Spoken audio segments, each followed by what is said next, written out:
आज हम बात करेंगे उन 4 सिद्धांतों के बारे में, उन 4 प्रिंसिपल्स के बारे में जो हमारे भूतपूर्व राष्ट्रपति श्रीमान एपीजे अब्दुल कलाम सर के द्वारा बताए गए हैं। उनका मानना था ये जो 4 नियम हैं वो हर स्टूडेंट को, हर इंसान को खुद पर अप्लाई करना चाहिए। अगर कोई भी स्टूडेंट या कोई भी इंसान इनको अपने जीवन में उतार लेता है, उनको फॉलो करता है, तो इस दुनिया में ऐसी कोई चीज नहीं है जो इस इंसान के कदमों में ना गिर जाए। इन 4 प्रिंसिपल्स को हम पूरी डिटेल में समझेंगे ताकि आपको इन्हें फॉलो करने में आसानी रहे।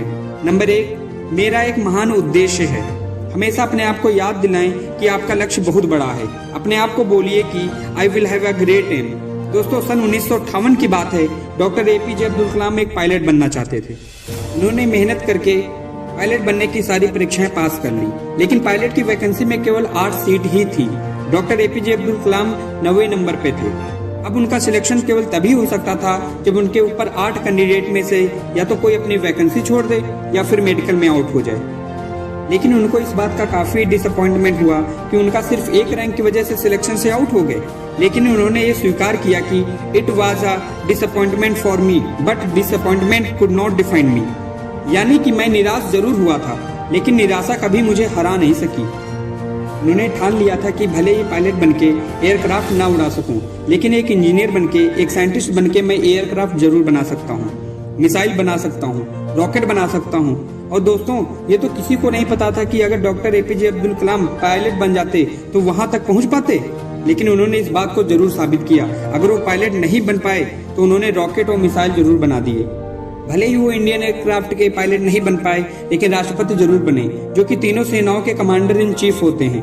तीनों सेनाओं में आर्मी, नेवी और एयरफोर्स भी होती है।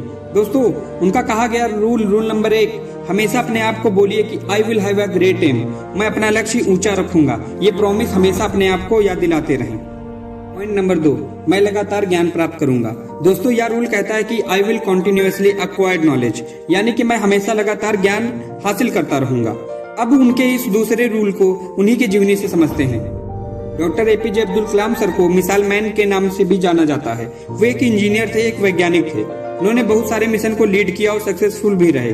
उन्होंने पद्म भूषण, पद्म विभूषण और भारत रत्न जैसे हाईएस्ट सिविलियन अवार्ड जीते और वो भारत के 11वें राष्ट्रपति भी बने। लेकिन इसके बावजूद भी उन्होंने ये माना कि वो अपने आप को एक टीचर समझते थे, वो अपने आप को एक अध्यापक समझते थे। उनको सबसे ज्यादा खुशी तब मिलती थी जब उनका कोई स्टूडेंट पीएचडी पूरी कर लेता था। यानी कि उनके लाइफ में अगर सबसे ज्यादा जरूरी कोई चीज थी वो थी एजुकेशन, नॉलेज। उनका मानना था कि एजुकेशन के लिए, यानी कि ज्ञान के लिए सबसे अच्छा समय होता है वो होता है स्टूडेंट लाइफ। और किसी भी इंसान के सक्सेस के पीछे उसके एजुकेशन का, उसके नॉलेज का सबसे बड़ा हाथ होता है। उनका ये मानना था कि अगर एक स्टूडेंट का सबसे प्राइमरी कोई जॉब है तो वो है अच्छी शिक्षा ग्रहण करना।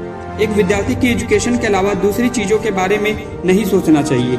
अगर एक स्टूडेंट एजुकेशन के अलावा कुछ और करना चाहता है तो वो वीकेंड्स में किसी हॉस्पिटल के बाहर गरीब लोगों के प्रति अपनी संवेदना व्यक्त कर सकता है, उन्हें खाना दे सकता है, उन्हें खुशी दे सकता है, पेड़ पौधे लगा सकता है, दूसरे लोगों को भी शिक्षा दे सकता है। लेकिन इन सब कामों के बावजूद भी एक स्टूडेंट के लिए केवल नॉलेज हासिल करना ही सबसे पहली प्राथमिकता होनी चाहिए। यानी कि आपको हमेशा अपने आप को ये याद दिलाना है कि चाहे कुछ भी हो, मैं सीखना नहीं छोड़ूंगा। पॉइंट नंबर 3, मैं कड़ी मेहनत करूंगा। डॉक्टर एपीजे अब्दुल कलाम का तीसरा नियम था कि अपने आप से हमेशा ये प्रॉमिस करें कि मैं हमेशा हार्ड वर्क करता रहूंगा, यानी I will do hard work. दोस्तों, 1973 की बात है। विक्रम साराभाई अंतरिक्ष के अंदर चेयरमैन प्रोफेसर सतीश धवन ने डॉक्टर एपीजे अब्दुल कलाम से कहा कि हमें एक सैटेलाइट लॉन्च व्हीकल बनाना है, यानी कि एक ऐसा रॉकेट जिसे हम सैटेलाइट रख सकें, उसको अंतरिक्ष में भेज सकें। डॉक्टर एपीजे अब्दुल कलाम ने इस काम को पूरी जिम्मेदारी के साथ स्वीकार किया।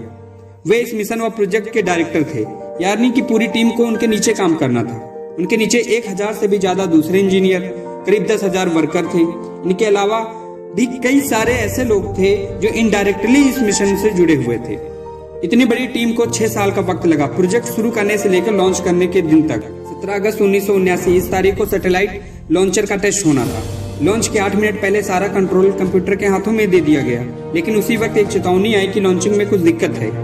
लॉन्च के ठीक 4 मिनट पहले यह डायग्नोस किया गया कि कुछ लीक्स है, लेकिन उनके टीम के जो एक्सपर्ट थे उनकी ये राय थी कि लीक्स के बावजूद भी रॉकेट में इतना सफिशिएंट ऑक्सीडाइजर है कि वो अपना लॉन्च जारी रख सकते हैं। मिशन लेटर होने की वजह से डॉक्टर कलाम को ये डिसाइड लेना पड़ा कि वो रॉकेट को लॉन्च करेंगे, लेकिन लॉन्च के कुछ मिनट बाद ही वो रॉकेट पृथ्वी की कक्षा में न जाकर बंगाल की खाड़ी में जा गिरा। 6 साल की मेहनत, हजारों लोगों के कई लाखों वर्किंग आवर, जनता का पैसा और मिशन 2 मिनट में फेल हो गया।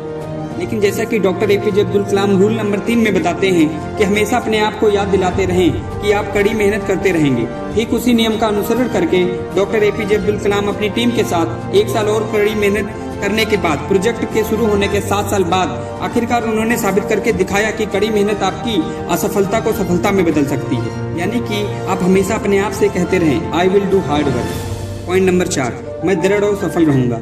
दोस्तों, जो कहानी मैंने रूल नंबर 3 में बताई, जिसमें 7 साल बाद जाकर मिशन सफल हुआ, वहीं से निकल के आता है रूल नंबर 4, यानी कि हमेशा अपने आप को याद दिलाते रहें कि लगातार काम करना, हम जो मेहनत कर रहे हैं उस मेहनत को लगातार करते रहें।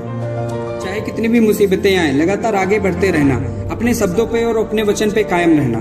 किसी में भी इतनी हिम्मत ना हो कि आपके हौसलों को कम कर सके।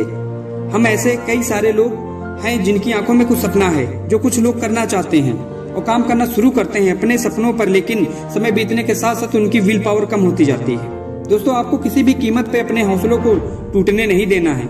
डॉक्टर एपीजे अब्दुल कलाम का मानना था कि तब तक आप जिद ना छोड़िए जब तक आप अपने लक्ष्य तक पहुंच नहीं जाते। आपका लक्ष्य है आपकी यूनिकनेस, आपका सबसे अलग होना, आपकी पहचान सबसे अलग होना। आपके इस यूनिक बनने के सफर में आपकी इस मुसीबतों का सबसे अहम रोल होता है, और ऐसा अगर आप करते रहोगे तो आप एक दिन सफल जरूर हो जाओगे। आज हमारे बीच में मिसाइल मैन, इंजीनियर, वैज्ञानिक और भूतपूर्व राष्ट्रपति doctor APJ Abdul Kalam sir नहीं हैं। जैसा कि उन्होंने बताया था कि वो अपने आप को एक अध्यापक ही समझते थे। उन्होंने अपनी आखिरी सांस भी Indian institute of management Shillong के स्टूडेंट को लेक्चर देते हुए की, जिस लेक्चर का टॉपिक था creating a livable planet earth. वो 4000 वर्ड्स का उनका लेक्चर अधूरा रहा। मानो उनका कहना ये था जाते जाते कि वापस फिर आऊंगा लौट के, लेकिन प्रकृति के नियम को कौन बदल सकता है। आइए आज हम एक शपथ लें, जो रास्ता हमारे doctor APJ Abdul Kalam sir ने हमें दिखाया उस पर हम लगातार आगे बढ़ते रहें और अपने वचनों पे कायम रहें और अनंत समय तक doctor APJ Abdul Kalam sir को हमारे खुद के अंदर जिंदा रखेंगे। पूरी दुनिया को दिखा देंगे कि हिंदुस्तान से बेहतर कोई दूसरा देश नहीं। जय हिंद, वंदे मातरम, भारत माता की जय।